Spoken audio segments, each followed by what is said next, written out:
His name was Alex James. He was 28 years old, and the night his wife abandoned him at a gas station in the rain, with their 6-month-old daughter crying in his arms, was the night he stopped believing in forever. It was late November 2019, around 9 p.m. on a Thursday. Alex had been working double shifts as an assistant manager at a distribution warehouse, pulling in about $48,000 a year.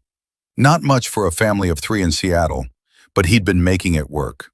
His wife, Vanessa, had always wanted more. More money, more attention, more of the glamorous life she'd scrolled through on social media while he worked 60-hour weeks to keep their modest apartment in Renton.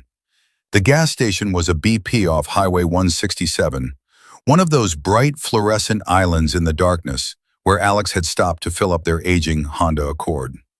Vanessa had been silent the entire drive home from her mother's house, her jaw tight, her eyes fixed on her phone screen. Their daughter Emma had been fussing in her car seat, and Alex remembered feeling that familiar knot of exhaustion in his chest. He'd worked a morning shift, grabbed 3 hours of sleep, then driven across town to pick them up because Vanessa had claimed their car was acting up again. He'd gone inside to pay for the gas and grab a bottle of water. When he came back out 2 minutes later, the Accord was gone. At first, he'd thought he was confused about where he'd parked. He walked around the pumps twice, Emma still strapped to his chest in her carrier, her small fists clutching his jacket. Then his phone buzzed. The text from Vanessa was short. "I can't do this anymore. She's your problem now. Don't try to find me." Alex had stood there in the rain, watching the message on his cracked phone screen, his mind unable to process what was happening. His wife, the woman he'd married 3 years ago in a ceremony at the Woodland Park Rose Garden, the woman who'd promised to love him through everything, had just driven away and left him stranded with their baby. He'd called her 17 times that night. Every call went straight to voicemail. What Alex didn't know then, as he'd stood there in that gas station parking lot feeling his entire world collapse, was that Vanessa had been planning her exit for months. She'd already moved most of her important belongings to her new boyfriend's apartment in Bellevue, a tech executive named Bradley Westmore, who drove a Tesla Model S and lived in a penthouse with a view of Lake Washington.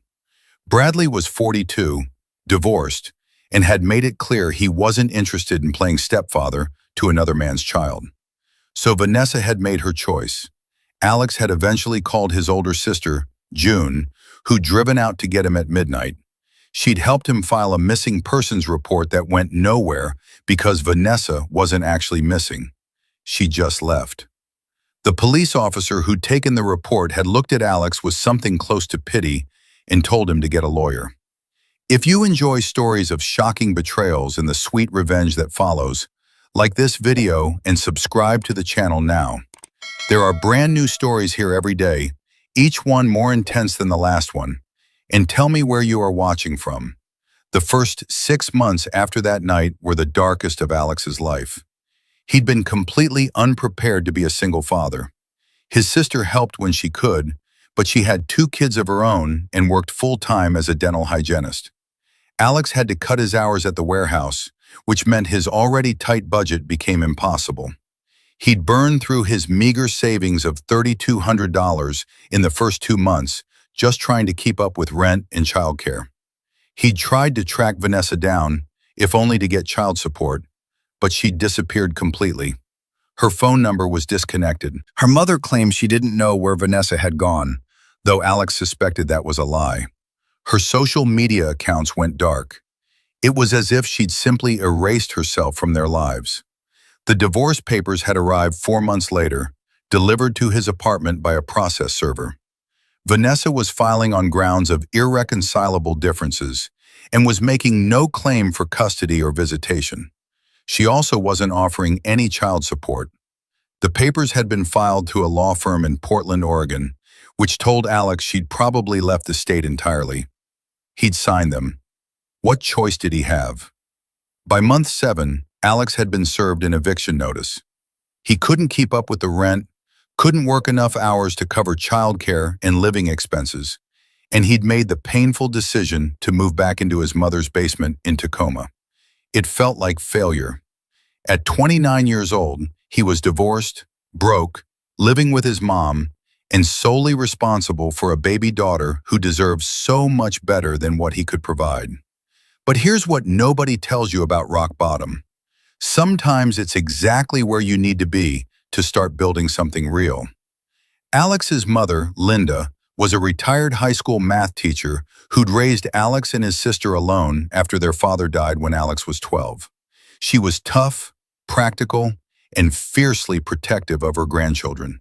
She didn't judge Alex for his situation. She just rolled up her sleeves and helped. Living rent-free in his mother's basement gave Alex the breathing room he desperately needed. He could work his warehouse shifts knowing Emma was with her grandmother. He could sleep more than 3 hours at a time. He could think clearly for the first time since that night at the gas station.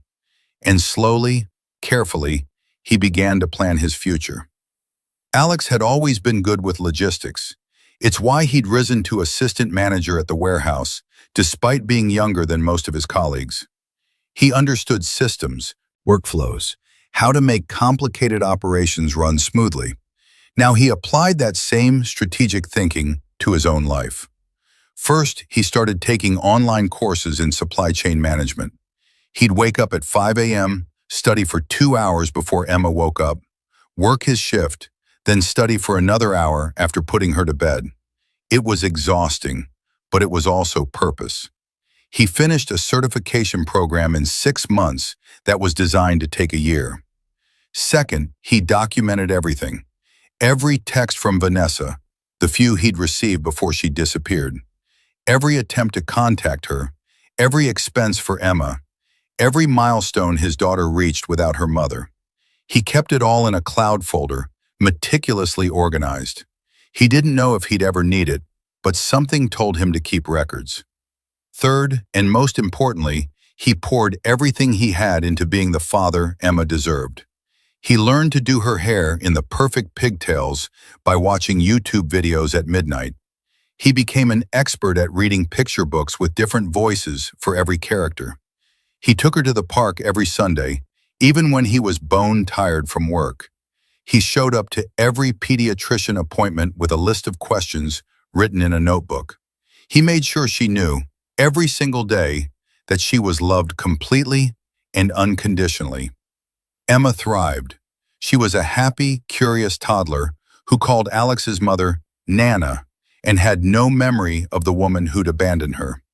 Sometimes Alex would look at his daughter's bright smile and feel a fierce, protective rage at Vanessa for walking away from something so precious. But mostly, he just felt grateful that he got to be Emma's father. By the time Emma turned 2, Alex had landed a better job as a logistics coordinator for a mid-sized manufacturing company in Tacoma. The pay was $62,000 a year, a significant jump that made him feel like he could finally breathe. He started saving money for the first time in years. When Emma turned 3, Alex met Rachel. She was a software developer at a tech company downtown, and they'd met at a parent and child music class at the community center. Rachel was there with her nephew, filling in for her sister, who was out of town. She'd made a joke about being completely tone-deaf.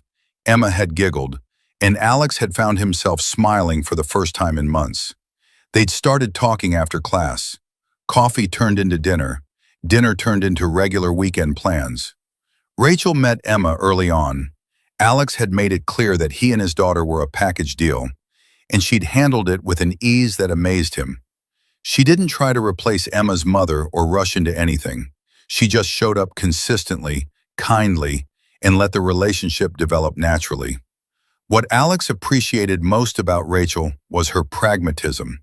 She was 31, had built a successful career, owned her own condo and University Place, and had zero interest in drama or games.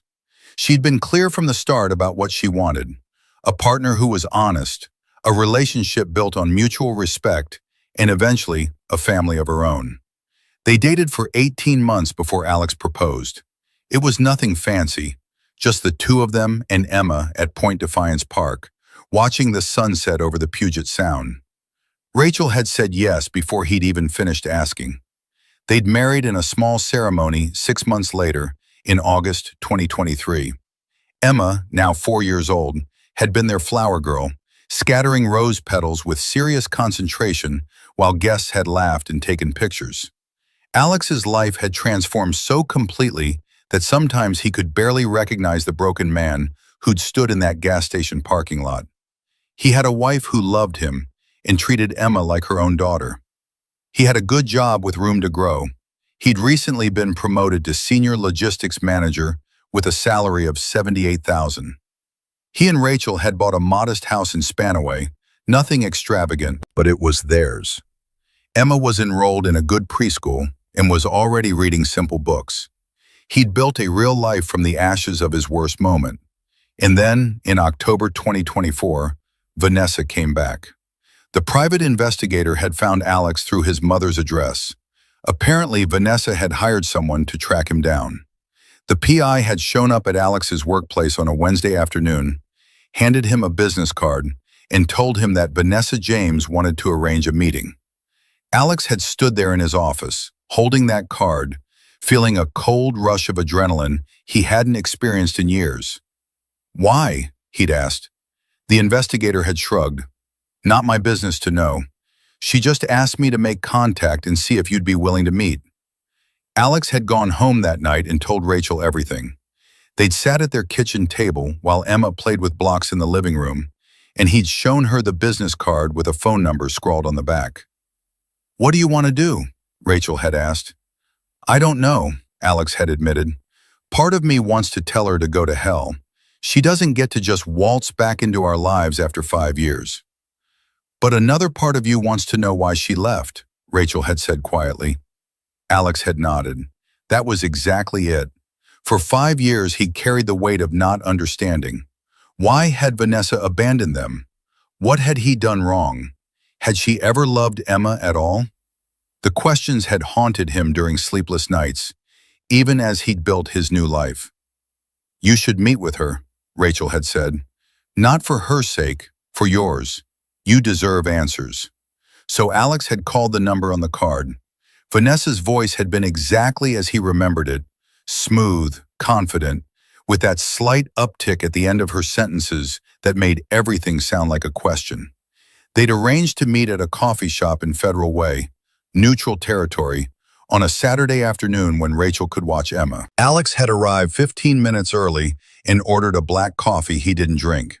He'd sat at a corner table, his back to the wall, watching the door with a strange mixture of anticipation and dread. Vanessa had walked in at exactly 2 p.m. She looked different. Older, obviously, they both were, but also worn down in a way that surprised him. Her hair was shorter, her clothes were nice but not as designer as they used to be, and there were lines around her eyes that hadn't been there before. She'd spotted him immediately and had walked over with a smile that didn't quite reach her eyes. "Alex," she'd said, sliding into the chair across from him. "Thank you for meeting me." "Vanessa." His voice had been level, controlled. He'd had 5 years to prepare for this moment in his head, though none of his imagined scenarios quite matched the reality of sitting across from the woman who'd destroyed his life. They'd sat in awkward silence for a moment before Vanessa had launched into what sounded like a rehearsed speech. "I know I owe you an explanation," she'd begun. "I know what I did was unforgivable. I was in a dark place back then, and I made terrible choices.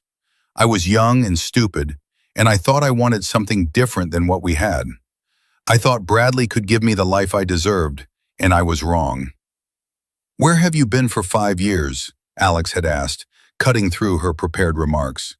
Vanessa had faltered. "Portland, mostly. Things with Bradley didn't work out. He wasn't who I thought he was." Alex had waited, letting the silence stretch. He'd learned a lot about negotiation and leverage in his logistics career. Sometimes the best move was to say nothing and let the other person fill the void. "I made mistakes," Vanessa had continued, her voice taking on a slightly desperate edge. "Huge mistakes. But I've changed, Alex. I've had a lot of time to think about what I threw away, about our daughter." That's when Alex's blood had run cold. "Her name is Emma," he'd said quietly. You don't get to call her our daughter when you haven't seen her in 5 years. Vanessa's eyes had filled with tears. I know I don't deserve forgiveness, but I want to try to make things right. I want to be part of Emma's life again. I want to be her mother. Alex had felt a white-hot rage rising in his chest, but he kept his voice calm. Why now? Why after 5 years? Vanessa had looked down at her coffee cup. Because I realized what I lost. Because I'm in a better place now, and I'm ready to be the mother she deserves. What she hadn't said, but what Alex had already guessed, was that things had fallen apart for her. Bradley had probably dumped her. Her dreams of an easy, wealthy life had probably evaporated. And now she was back, hoping to reclaim the family she'd thrown away like garbage at a gas station. They had no idea what was coming. Make sure you're subscribed to this channel if you have not, because the ending of this story will blow your mind. And drop a comment below telling me what you think Alex should do next. Alex had left that coffee shop meeting without giving Vanessa any commitments. He'd told her he needed time to think, which was partially true. What he really needed was time to consult with the attorney he'd already called on his way to the meeting. Because here's what Vanessa didn't know. Alex had spent 5 years documenting everything. Every milestone Emma had reached without her mother. Every expense he'd covered alone. Every night he'd stayed up with a sick child while Vanessa was out living her best life somewhere. He had records of every attempt to contact her, every unanswered call, every ignored email. He'd also discovered something interesting through his attorney. In Washington state, when a parent abandons their child for an extended period and makes no attempt to maintain a relationship or provide support, they can lose their parental rights. Vanessa hadn't just left Emma, she'd legally abandoned her. She'd signed divorce papers that waived all custody and visitation. She'd never paid a dime of child support. She'd never sent a birthday card or a Christmas present. She'd never even asked how Emma was doing. For 5 years, Vanessa had been a ghost, and now she wanted to resurrect herself and play mother. Alex's attorney, a sharp woman named Patricia Wong, who specialized in family law, had been clear about the situation. She has virtually no legal standing, Patricia had explained during their consultation. She voluntarily terminated her custodial rights in the divorce. She's made no support payments and no contact. You have 5 years of evidence showing complete abandonment. If she tries to petition for custody or visitation, we can fight it, and we'd likely win. But can she try? Alex had asked. Anyone can petition the court, Patricia had said. Whether they'll succeed is another matter. My bigger concern is whether you want her to have any access to Emma at all. That's a decision only you can make. Alex had thought about it for days. He'd talked to Rachel, to his mother, to his sister. He'd lain awake at night thinking about what was best for Emma, and he'd come to a conclusion. Vanessa didn't deserve to be Emma's mother. She'd walked away when things got hard. She'd chosen her own comfort over her child's well-being. She'd proven, through 5 years of absence, that she wasn't capable of the kind of unconditional love a child needed. But more than that, Alex realized he didn't want Emma to grow up wondering about her biological mother, building fantasies about who Vanessa might be. He wanted Emma to see exactly who her mother was, and then choose for herself. So Alex had called Vanessa back and arranged another meeting. This time, he'd brought Rachel. Vanessa had looked surprised when they'd both walked into the coffee shop, but she'd hidden it quickly behind a polite smile. "This is my wife, Rachel," Alex had said, and he'd watched Vanessa's face carefully for the reaction. There it was, a flash of something. Jealousy? Regret? He couldn't quite tell. "It's nice to meet you," Rachel had said smoothly, extending her hand. She'd worn her favorite blazer, the navy one she wore to important work meetings, and Alex knew it was intentional. Rachel wanted Vanessa to see exactly what Alex had built without her. They'd sat down, and Alex had laid out his terms. "If you want to meet Emma, we can arrange supervised visits," he'd said. "Short ones, at first. We'll explain to her that you're her biological mother, but we'll also be honest about the fact that you've been absent from her life. Whether this relationship continues depends entirely on Emma's comfort level and what my attorney approves. Vanessa had looked like she wanted to argue, but something in Alex's expression must have warned her not to. These visits will be on my schedule, at my convenience, he'd continued. You will not show up unannounced at our home or Emma's school. You will not make promises you can't keep. And if at any point Emma says she doesn't want to see you, that's the end of it. That's not fair, Vanessa had protested. She's my daughter too. No, Alex had said, his voice like steel. She's my daughter. You gave up that right when you left her at a gas station in the rain. This is the only offer you're going to get, Vanessa. Take it or leave it. What happened next shocked everyone.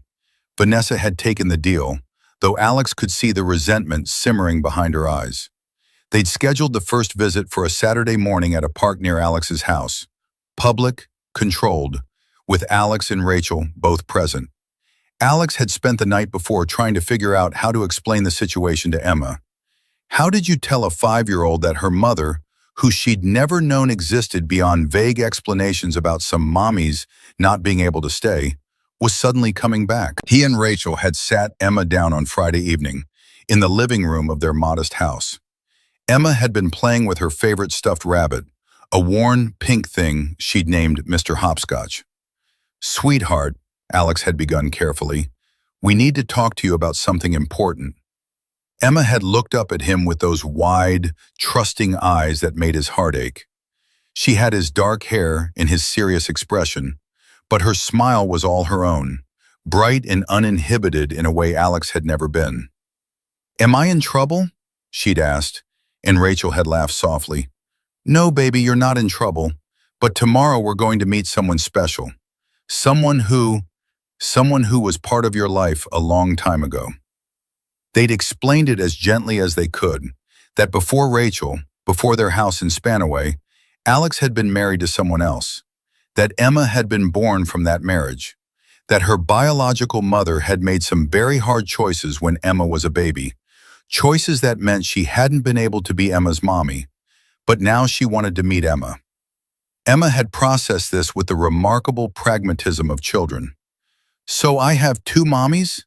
Like Aiden at school? Not exactly, Rachel had said carefully. I'm your mom. The person we're meeting tomorrow, she's your birth mother. But families can look lots of different ways, and what matters is who shows up and loves you. Will she love me? Emma had asked, and Alex had felt his chest tighten. I don't know, sweetheart, he'd said honestly, but I know your mom and I love you more than anything in the world, and nothing that happens tomorrow will ever change that. Emma had seemed satisfied with that answer and had gone back to playing with Mr. Hopscotch, but Alex had seen Rachel wipe tears from her eyes when Emma wasn't looking. Saturday morning had arrived with that peculiar Pacific Northwest weather, cold but clear, the kind of day where you could see Mount Rainier perfectly from certain angles. Alex had driven them to Point Defiance Park, to a playground area he'd scouted out earlier that week. He wanted Emma to have familiar equipment nearby, something to do if the conversation got awkward. Vanessa had arrived 10 minutes late, driving a Honda CR-V that had seen better days, a far cry from the Tesla she'd probably imagined she'd be driving when she'd run off with Bradley. She dressed carefully, Alex noticed. Nice jeans, a cream-colored sweater, hairstyled. She was trying to make a good impression. Emma had been playing on the swings when Vanessa approached. Alex had pointed her out. That's her, the woman in the cream sweater, and watched his daughter's reaction carefully. Emma had looked at Vanessa with curious but cautious eyes. Children have good instincts about people, and Emma was no exception. Hi, Emma, Vanessa had said, kneeling down to Emma's level in a move that seemed practiced. It's so nice to finally meet you. I'm Vanessa. My daddy says you're my birth mother, Emma had said matter-of-factly. How come I never met you before? Vanessa had glanced at Alex, clearly unprepared for such a direct question. Well, sometimes adults make mistakes, and I made some really big mistakes when you were a baby, but I'm here now, and I'd like to get to know you." "Okay," Emma had said with a shrug. "Do you want to push me on the swings?" And just like that, the first visit had begun. Alex had watched from a nearby bench, Rachel's hand in his, as Vanessa had pushed Emma on the swings and tried to make small talk with a 5-year-old who had no particular interest in her. Emma had been polite but distant, the way she was with strangers at the grocery store. She'd answered Vanessa's questions about school and her favorite books, but she'd kept glancing back at Alex and Rachel, checking to make sure they were still there. After 30 minutes, Emma had climbed off the swings and run back to Alex. "Can we go home now?" she'd asked, loud enough for Vanessa to hear. "I want to finish the puzzle we started." Vanessa's face had fallen, but she'd covered it quickly. "Maybe we can meet again soon?" she'd suggested. "Maybe," Emma had said, already distracted, reaching for Rachel's hand. They'd left Vanessa standing in the parking lot, and Alex had seen her wipe her eyes as they'd driven away. The second visit, 2 weeks later, had gone similarly. Emma had been friendly but unattached, more interested in the playground equipment than in Vanessa. She'd called her Vanessa instead of any maternal title, and when Vanessa had tried to correct her, "You can call me Mom if you want," Emma had simply said, "But I already have a mom," and pointed at Rachel. Alex had seen Vanessa's frustration growing. She'd imagined some emotional reunion, he realized. She'd thought Emma would be overjoyed to have her biological mother back, that their bond would be instant and undeniable.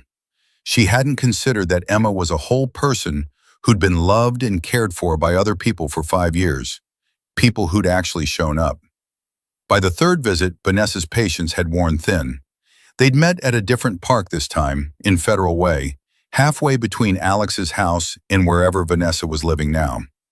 Emma had been playing on the climbing structure when Vanessa had pulled Alex aside. "This isn't working," she'd said bluntly. "She doesn't see me as her mother. She's cold to me." "She's 5, Alex had said, "and she doesn't know you. What did you expect?" "I expected you to help," Vanessa had hissed, keeping her voice low so Emma wouldn't hear. "You could be encouraging her to bond with me, but instead, you and your little replacement family are freezing me out." Alex had felt his temper flare. "Rachel is not a replacement. She's Emma's mother in every way that matters. And we're not freezing you out. We're letting Emma decide for herself." "That's bullshit and you know it," Vanessa had shot back. "She's a child. She doesn't know what's best for her." "And you do? You, who left her in a parking lot? You, who didn't even check to see if she was alive for 5 years?" They'd both been getting louder, and Rachel had walked over quickly, placing herself between them. "This conversation is over," Rachel had said firmly. "Emma is watching, and we're not doing this in front of her." Vanessa had looked like she wanted to argue, but then she'd glanced over and seen Emma staring at them from the top of the slide, her small face worried. Vanessa had taken a breath and stepped back. "Fine," she'd said tightly, "but I want more time with her. Unsupervised time. I'm her mother, Alex. I have rights."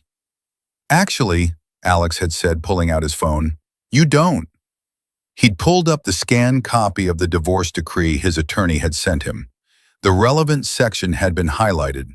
Petitioner waives all rights to custody, visitation, and decision-making authority regarding the minor child. "You signed this," Alex had said, showing her the screen. "You gave up your rights voluntarily. The only reason you're seeing Emma at all right now is because I'm allowing it. But that can end any time, Vanessa, and if you push me, it will."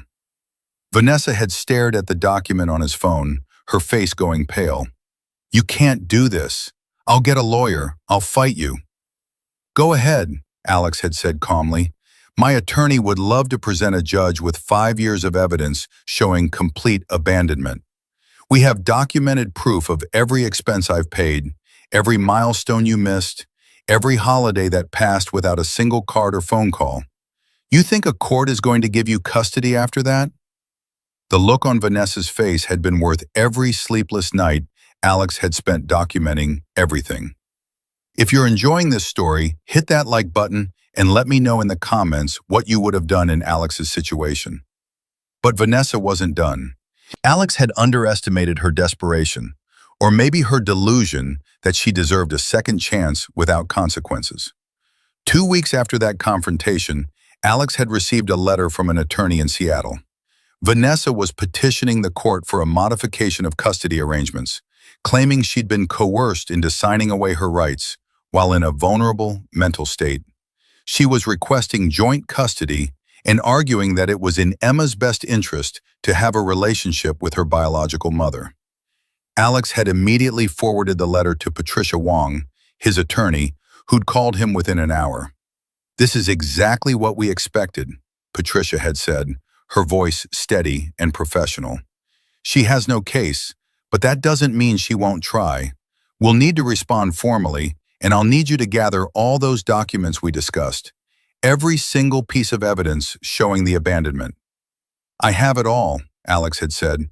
"Everything is organized in cloud storage." "Good, then we're going to bury her."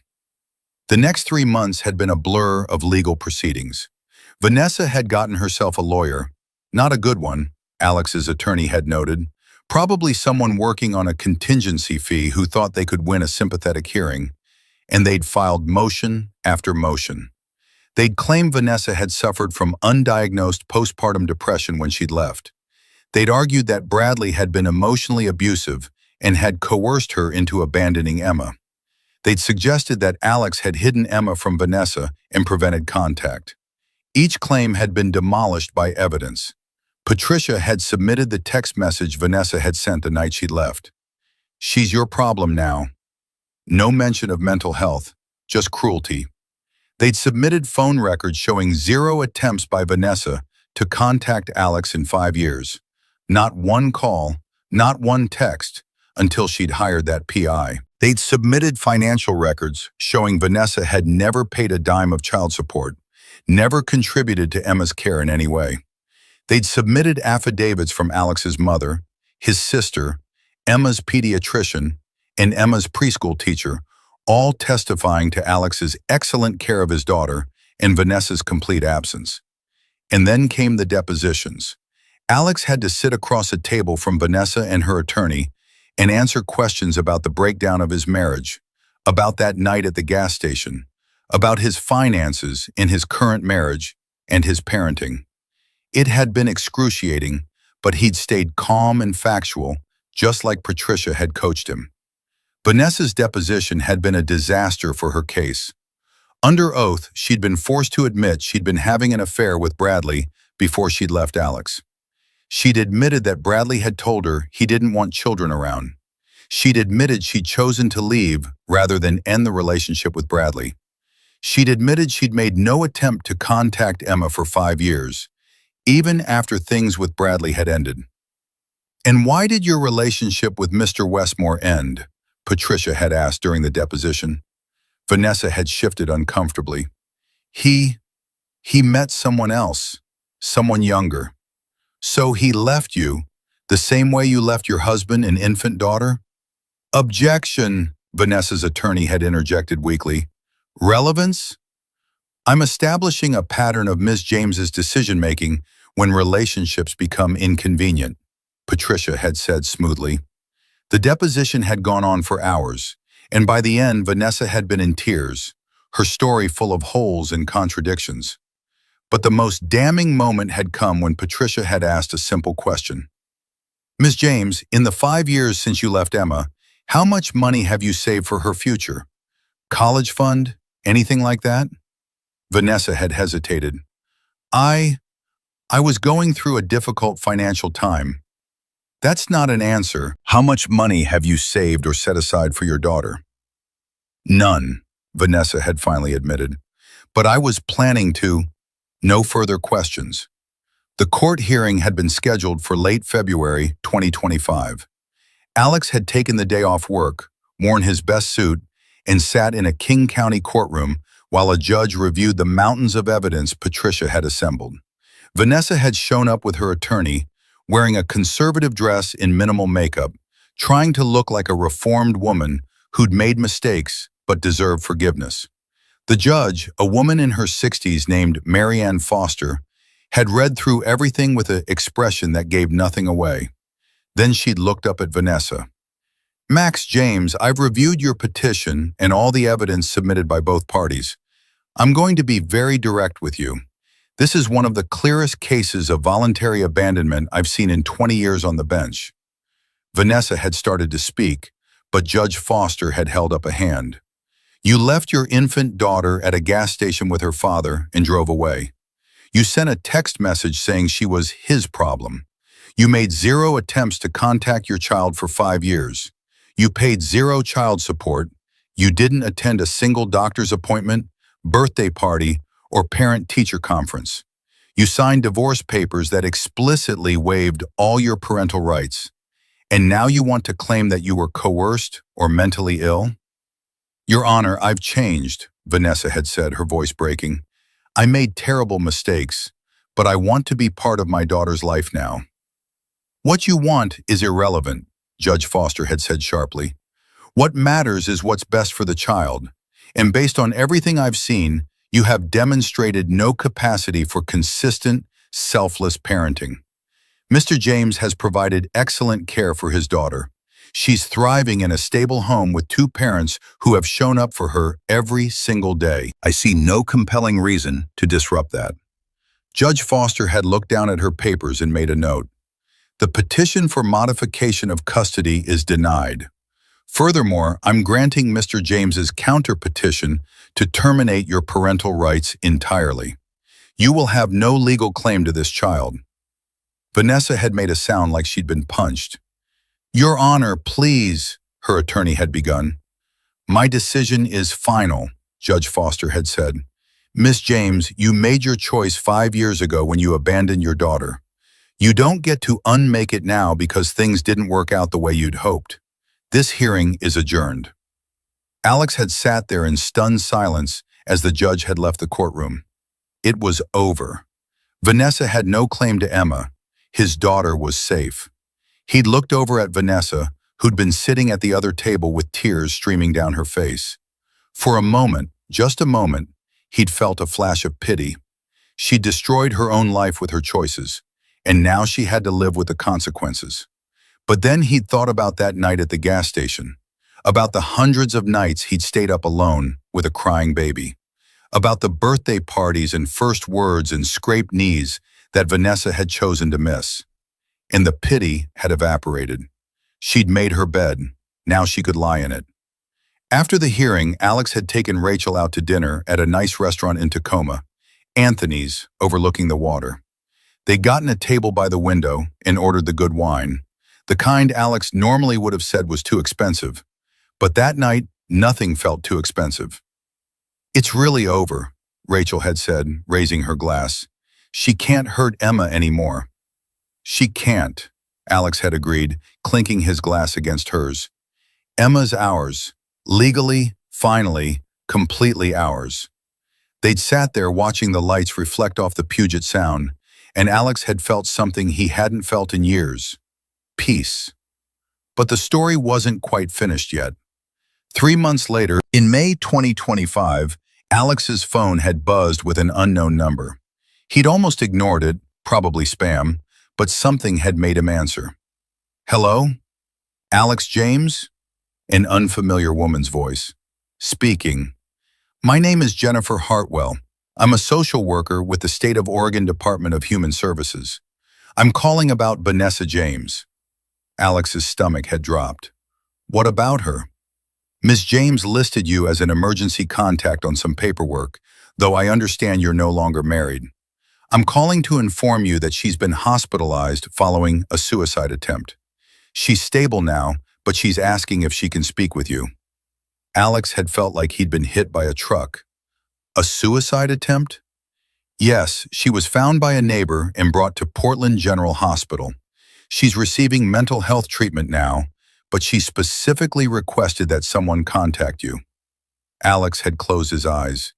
Even now, even after everything, Vanessa was pulling him back into her orbit. "I don't think that's a good idea," he'd said carefully, We're not in contact anymore." "I understand," Jennifer had said sympathetically. "I just needed to pass along the message. If you change your mind, here's my number." Alex had hung up and sat in his car in the warehouse parking lot for 20 minutes, staring at nothing. He'd told Rachel about the call that evening. She'd listened quietly, then asked the question he'd been asking himself all afternoon. "Do you want to go see her?" "No," Alex had said immediately. Then more honestly, "I don't know. Part of me thinks she's exactly where she belongs, dealing with the consequences of her choices. But another part of me feels bad," Rachel had finished, "because you're a good person who doesn't like seeing people suffer, even people who hurt you." "Is that stupid?" "No," Rachel had said. "It's human. But you don't owe her anything, Alex. You especially don't owe her your emotional energy or your peace of mind. She made her choices. You're not responsible for saving her from them." Alex had thought about it for 2 more days. Then he'd made a decision. He'd driven to Portland on a Saturday, alone. Rachel had offered to come, but he'd wanted to do this by himself. He'd needed to close this chapter of his life on his own terms. The hospital room had been sterile and white, and Vanessa had looked small in the bed, hooked up to IVs and monitors. She'd looked up when he'd walked in, and something in her expression had crumbled. "You came," she'd whispered. "I came," Alex had said, staying near the door. "But I'm not staying long.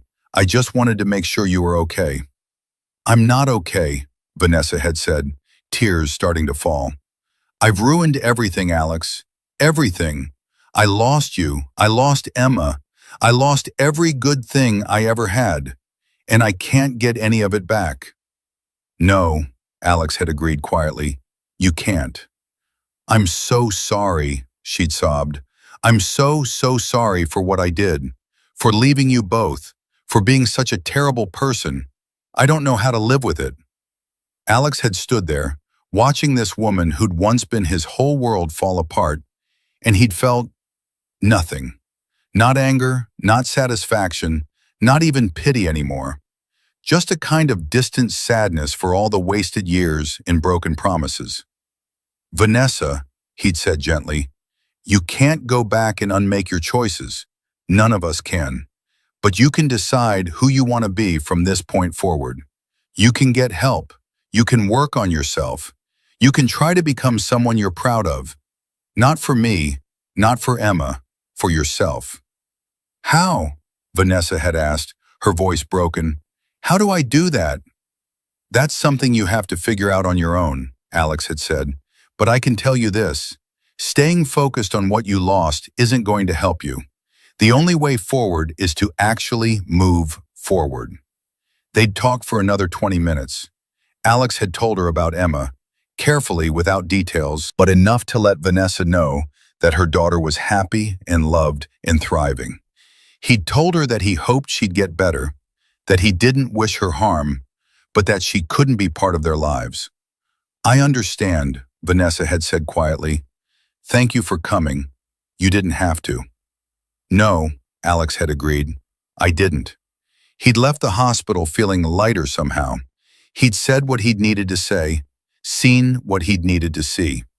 Whatever happened to Vanessa now was her own responsibility. He'd driven home to Spanaway, to the house where his wife and daughter were waiting, and he'd let it all go. The years that followed were good ones. Alex got promoted again in 2026, this time to Director of Logistics Operations, with a salary of $95,000, more money than he'd ever imagined making back in those desperate days living in his mother's basement. Rachel's career at the tech company flourished, and they'd been able to refinance their house and build out a proper playroom for Emma. Emma herself had grown into a bright, confident 7-year-old who loved reading and soccer and asking approximately 8 million questions a day. She'd started calling Rachel Mom without any prompting, and when her 2nd grade class had done a family tree project, she'd drawn Alex, Rachel, her grandmother Linda, her Aunt June, and her cousins without a second thought. That was her family. Those were the people who showed up. Vanessa had become a distant memory, someone who occasionally crossed Alex's mind, but no longer carried any emotional weight. He'd heard through the grapevine his former mother-in-law had reached out once, trying to guilt him into letting Vanessa see Emma, that she'd moved back to Seattle and was working as a receptionist somewhere. She'd apparently gotten treatment after the hospitalization and was doing better. Alex was glad for her, in an abstract way, but he had no desire to reconnect. His life was full without her in it. Then came November 2029. It was a regular Saturday, nothing special planned. Alex and Rachel had taken Emma to the Costco in Lakewood to stock up on groceries and grab lunch at the food court, one of Emma's favorite weekend activities because she loved their pizza. They'd filled their cart with the usual suburban staples: bulk cereal, a rotisserie chicken, enough LaCroix to supply a small army. They'd been in the checkout line, Emma chattering about her upcoming soccer tournament, when Alex had heard someone say his name. Alex? Alex James? He'd turned around and found himself face to face with Bradley Westmore. The man looked older, he'd be pushing 55 now, with distinguished gray at his temples and designer glasses that probably cost more than Alex's monthly grocery budget. He was wearing expensive casual wear, the kind of artfully distressed jeans and cashmere sweater that only wealthy people could pull off. And he had his arm around a woman who looked to be in her mid-30s, blonde and polished. "Bradley," Alex had said, surprise making his voice come out flat. "It's been a while." 10 years at least, Bradley had said with that easy smile of someone who'd never really faced consequences for anything. "I almost didn't recognize you. You look great, man. Really great." Alex had been acutely aware of Rachel standing beside him, her hand tightening slightly on the shopping cart handle. Emma had stopped talking and was looking up at this stranger with curious eyes. "This is my wife, Tiffany," Bradley had continued, gesturing to the blonde woman. "And this is, I'm sorry, I don't think I know your wife's name." "Rachel," Alex had said shortly, "and this is our daughter, Emma." Bradley's eyes had flicked to Emma, and something had crossed his face. Recognition, maybe, or guilt. He'd known who Emma was, Alex realized. He'd known about the baby Vanessa had abandoned to be with him. "Beautiful family," Bradley had said, and it had sounded genuine, which somehow made it worse. "Are you still in Seattle?" "Tacoma area," Alex had said, not offering more details. "We're in Bellevue," Tiffany had chimed in, her voice bright and oblivious. "Bradley just made partner at his firm. We're celebrating with a kitchen renovation. Did you see those Italian marble countertops by the entrance? We're thinking of doing something similar." Alex had felt Rachel's hand on his arm, a gentle reminder to keep his cool. "Congratulations," he'd said to Bradley. "Sounds like things worked out well for you." There had been a beat of awkward silence. Bradley had shifted his weight, and for the first time, he'd looked uncomfortable. "Listen, Alex," he'd said, lowering his voice slightly. "I know this is random, but I actually wanted to reach out to you a while back. About what happened with Vanessa." Alex had felt his jaw tighten. "What about it?" "I just wanted to say I'm sorry," Bradley had said. "For my part in it, I mean. The whole situation was messy, and I didn't handle it well. I was going through my own stuff with my divorce, and I wasn't thinking clearly about the impact on other people, specifically on you and your kid." Emma had tugged on Alex's hand. "Daddy, can we get the pizza now?" "In a minute, sweetheart," Alex had said, then looked back at Bradley. "You're apologizing for having an affair with my wife?" "For how it went down," Bradley had said. "Look, I'm not proud of how I acted back then. I was selfish. I told Vanessa I didn't want kids around, and I know that put her in an impossible position.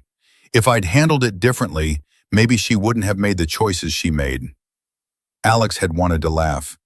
The man was actually trying to absolve himself by suggesting he was somehow responsible for Vanessa's choices.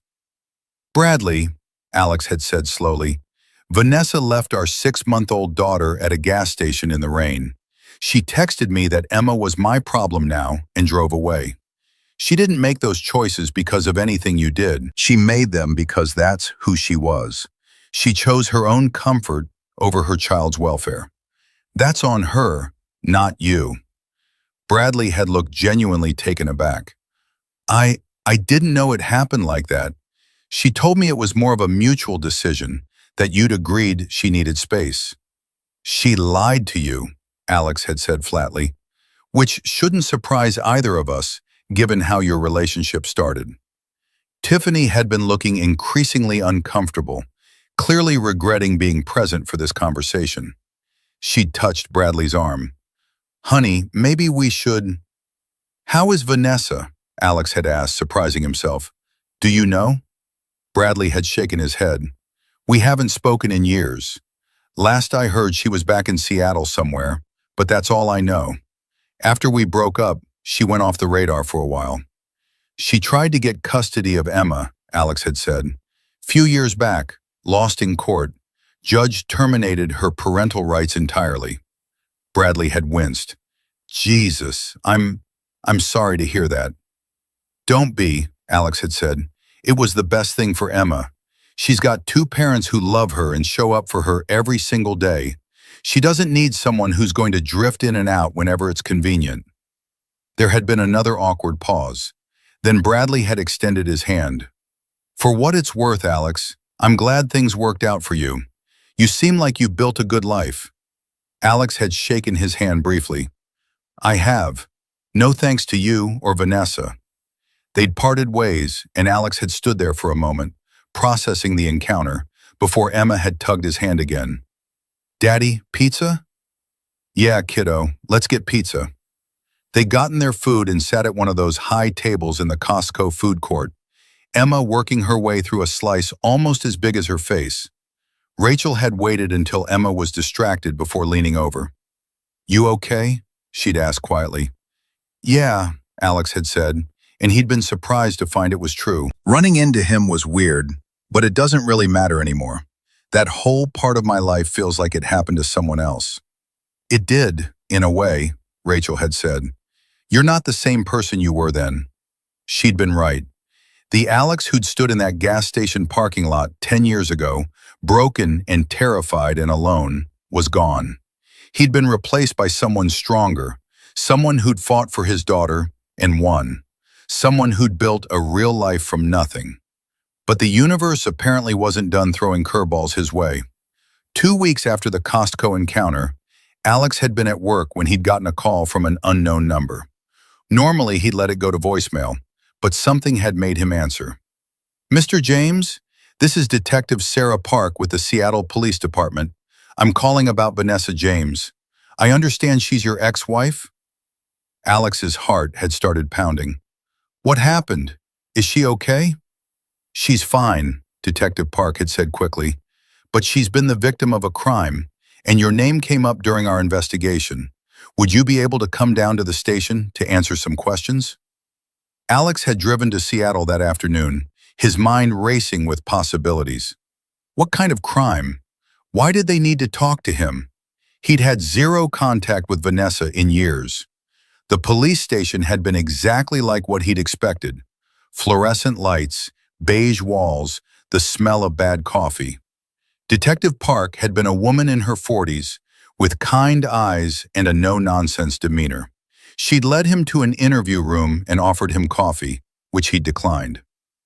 Mr. James, thank you for coming in, she'd begun. I want to stress that you're not in any trouble. We're investigating a case of financial fraud, and Vanessa James is one of the victims. Your name came up in her financial records, and we needed to verify some information. Financial fraud? Alex had been confused. What does that have to do with me? Ms. James was involved with a man named Richard Delacroix for the past 2 years, Detective Park had explained. Mr. Delacroix ran what we believe was a romance scam. He targeted women online, built relationships with them, and then convinced them to invest in fake business opportunities. He scammed at least 15 women out of a combined $300,000. Alex had felt a wash of second-hand embarrassment. Vanessa had fallen for a scam artist. In Ms. James's case, Detective Park had continued, She gave him approximately $42,000 over the course of their relationship. She also took out credit cards in her name at his request, which he maxed out. She's currently about $70,000 in debt. Jesus, Alex had muttered. During our investigation, we found documents in Mr. Delacroix's possession that had your name on them. Specifically, documents related to your daughter Emma, birth certificate, custody papers, that sort of thing. Can you tell me how he would have gotten those? Alex had felt a cold anger rising. Vanessa gave him my daughter's personal information? It appears so, Detective Park had said carefully. We're not sure why. He claimed he was helping Ms. James with a custody case, though obviously there was no active case. We think he may have been planning to attempt some kind of identity theft or fraud using the child's information, but we caught him before anything happened. Alex had clenched his fists under the table. Where is this guy now? In custody, facing multiple charges. He'll likely be going to prison for a long time.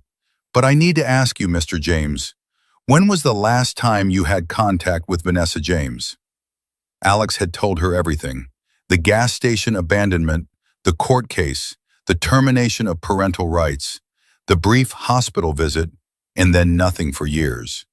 He'd explained that Vanessa had no legal claim to Emma and shouldn't have had access to any documents related to her. Detective Park had taken notes throughout, nodding occasionally. It seems like Miss James kept copies of documents from before the court terminated her rights, she'd said. Technically not illegal, since they were hers at one point, but definitely concerning that she shared them with someone who was clearly a criminal. I'd recommend you put a credit freeze on your daughter's social security number, just to be safe, and document this incident in case there are future custody issues. Alex had left the police station feeling shaken. Even years later, even after losing all legal rights to Emma, Vanessa was still making decisions that could have harmed their daughter. She'd given a con artist access to Emma's personal information, all in pursuit of, what? Another relationship with another man who'd promised her something better? Some people never learned. He'd driven home and explained everything to Rachel. They'd immediately frozen Emma's credit and filed all the police reports. Emma herself had been oblivious to the whole thing. She'd been more interested in showing Alex the A she'd gotten on her spelling test. That night, after Emma had gone to bed, Alex and Rachel had sat on their back porch with glasses of wine, looking out at their small yard where Emma's soccer ball sat abandoned by the fence. Do you think she'll ever stop? Rachel had asked quietly. Vanessa, I mean. Will she ever just move on and leave us alone? I don't know, Alex had said honestly. Part of me thinks she's just broken in some fundamental way. She keeps chasing these fantasies of what her life should be, and every time reality doesn't match up, she makes worse and worse decisions. Do you feel bad for her? Alex had thought about it. Sometimes, but mostly I just feel tired. Tired of her being this dark cloud that occasionally rolls back into our lives. Tired of having to be vigilant and protective because she might do something stupid that affects Emma. She can't hurt Emma now, Rachel had reminded him. Not legally, and Emma doesn't even remember her. That had been true. Emma had no memory of Vanessa, no attachment, no curiosity even. When the topic of biological mothers came up, usually from well-meaning but nosy people who asked invasive questions, Emma would shrug and say, I have a mom. Her name is Rachel. End of discussion. 6 months later, in May 2030, Alex had gotten one final communication from Vanessa. It had been a letter, handwritten, forwarded to him by his attorney because Vanessa had sent it to Patricia Wong's office.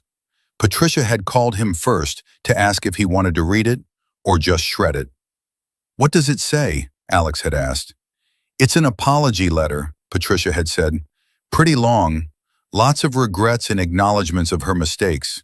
No request for contact, no legal maneuvering, just an apology. Send it to me, Alex had decided. I'll read it. The letter had arrived 2 days later. Alex had waited until he was alone to open it, sitting in his car during his lunch break. Dear Alex, I don't expect you to read this. I don't expect you to respond. I definitely don't expect you to forgive me. But my therapist says I need to try to make amends to the people I've hurt, even if those amends aren't accepted. So here I am. I've spent the last year in intensive therapy, working through why I make the choices I make. I've been diagnosed with several things: borderline personality disorder, attachment issues stemming from my childhood, a pattern of self-sabotage that keeps repeating. None of these diagnoses excuse what I did to you and Emma. They just help explain it. I abandoned my daughter at a gas station. I drove away from my baby because I thought a man who I barely knew could give me a better life than the one I had with you. I was selfish, delusional, and cruel. There's no other way to say it. You were a good husband. You worked hard. You were faithful. You tried your best to make me happy. I repaid that by betraying you in the worst possible way. You were a good father. You are a good father. Emma is lucky to have you. I know I lost the custody case. I know my rights were terminated. I know that Emma doesn't know me and doesn't need me in her life. I'm not writing this to try to change any of that. I'm writing because you deserve to hear me say that I was wrong about everything.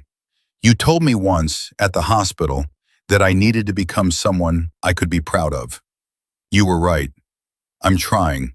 I'm working a regular job, going to therapy twice a week, staying away from men who promise me the world. I'm learning to be okay with an ordinary life. It's harder than I thought it would be. I got scammed recently, lost a lot of money, got into a lot of debt. I almost let it destroy me, but instead I'm using it as a wake-up call. I'm done chasing fantasy lives with fantasy people. I'm done hurting people in pursuit of something that doesn't exist. I hope Emma is happy. I hope she's surrounded by people who love her. I hope she never knows what it's like to have a mother who abandoned her. If Rachel is good to her, then I'm grateful. Emma deserves a mother who shows up. I don't expect anything from you.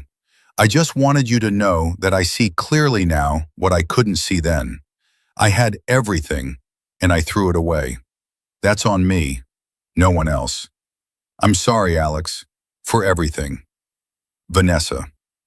Alex had sat in his car for a long time after reading the letter, watching people come and go from the warehouse loading docks. He'd felt a complex mix of emotions: anger at all the wasted years, sadness for the family that could have been, relief that Emma had been spared growing up with someone so unstable.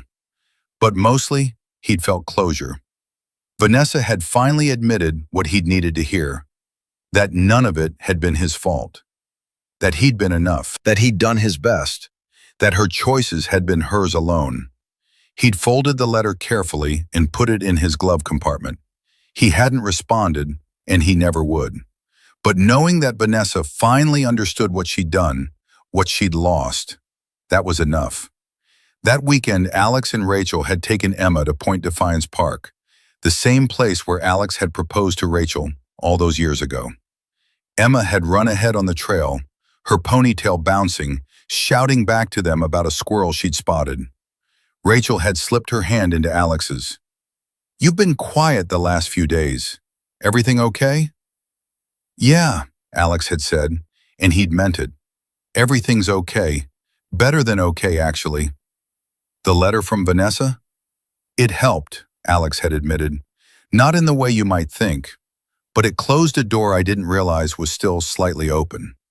They'd watched Emma chase the squirrel, her laughter echoing through the trees. "You know what I realized?" Alex had said. "That night at the gas station, when Vanessa left me there with Emma, I thought my life was over. I thought I'd hit rock bottom and would never recover. But that moment was actually when my real life began. Everything good I have now, you, this family, my career, even just knowing who I am, it all grew from that moment." "Sounds like you're making peace with it," Rachel had said. "I am," Alex had agreed, "because I finally understand that Vanessa leaving wasn't the worst thing that ever happened to me. It was the best thing that ever happened to Emma." Emma had run back to them, breathless and excited, demanding they come see the squirrel's nest she'd found. Alex had scooped her up, making her shriek with laughter, and carried her on his shoulders to see the discovery. In that moment, walking through the park with his daughter on his shoulders and his wife by his side, Alex James felt something he hadn't felt in years. Complete gratitude for exactly how his life had turned out. Because here's what he'd learned through all of it. The abandonment, the struggle, the legal battles, the confrontations with the past. Sometimes the people who walk away from you are doing you the greatest favor of your life. They're removing themselves so that the right people can find you. They're clearing the path for the family you're meant to have. Vanessa had left because she was chasing a fantasy. But in leaving, she'd made room for someone real. Someone who stayed. Someone who showed up every single day through tantrums and doctor's appointments and soccer games and homework struggles and all the beautiful, mundane moments that make up a real family. Emma would grow up knowing she was chosen, not just by Alex, who'd fought like hell to keep her, but by Rachel, who'd chosen to love a child who wasn't biologically hers, but was hers in every way that mattered. That was the real victory. Not the court case, not Vanessa's apology, not even the successful career Alex had built. The victory was the 8-year-old girl on his shoulders who felt secure and loved and happy, who would never know what it felt like to wonder if she was wanted. As they walked back to the car, Emma chattering about squirrels and acorns and could they please get ice cream, Alex caught Rachel's eye and smiled. She smiled back, and in that smile was everything they'd built together. Trust, partnership, family. Some people spend their whole lives chasing what they think they deserve. Alex had learned to be grateful for what he'd earned, not through luck or circumstance, but through showing up day after day and doing the hard work of being a good father and a good partner. That night, after Emma had been tucked into bed with Mr. Hopscotch and 3 stories read, Alex had sat down at his computer and written his own letter. Not to Vanessa, she didn't deserve his words anymore, but to himself. To the younger Alex who'd stood in that gas station parking lot, terrified and alone. It gets better, he'd written. The pain fades, the fear fades. What remains is strength you didn't know you had, and love you didn't know you deserved. You're going to be okay. More than okay. You're going to build something beautiful from the ruins. The woman who left you did you a favor, though it won't feel like it for a long time. She removed herself from Emma's life, and in doing so, she made room for someone better. Someone who will love your daughter like her own. Someone who will love you the way you deserve to be loved. Keep going. Keep showing up. Keep fighting for your daughter. It's worth it. Trust me. I know. He'd saved the letter in a folder on his computer, dated May 15, 2030. Maybe one day, when Emma was older and had questions about her biological mother, he'd share it with her. Or maybe he'd just keep it for himself, a reminder of how far he'd come. Either way, it was the final punctuation mark on that chapter of his life. The next morning, Alex had woken up to Emma jumping on his bed, announcing that she'd lost her first tooth and the tooth fairy owed her money. Rachel had laughed and pulled her under the covers for a tickle fight, and Alex had joined in. And for a few perfect minutes, their bedroom had been full of nothing but laughter and love. This was his life now. This was his family, and he wouldn't trade it for anything. Sometimes the best revenge isn't revenge at all. It's letting people face the consequences of their own actions while you build a better life than they ever imagined you could. Alex didn't win because Vanessa lost. He won because he chose, every single day, to show up for the people who mattered. He won because he transformed his rock bottom into a foundation. The people who abandon you are not the ones who define your worth. The people who stay, the ones who choose you when it's hard, who love you when it's inconvenient, who show up when it's unglamorous. Those are the people who reveal your true value. And if you're very lucky, you become one of those people too. If you enjoyed this story, like this video and leave a comment telling me what you thought. And don't forget to subscribe to Folkstale by T Vibes.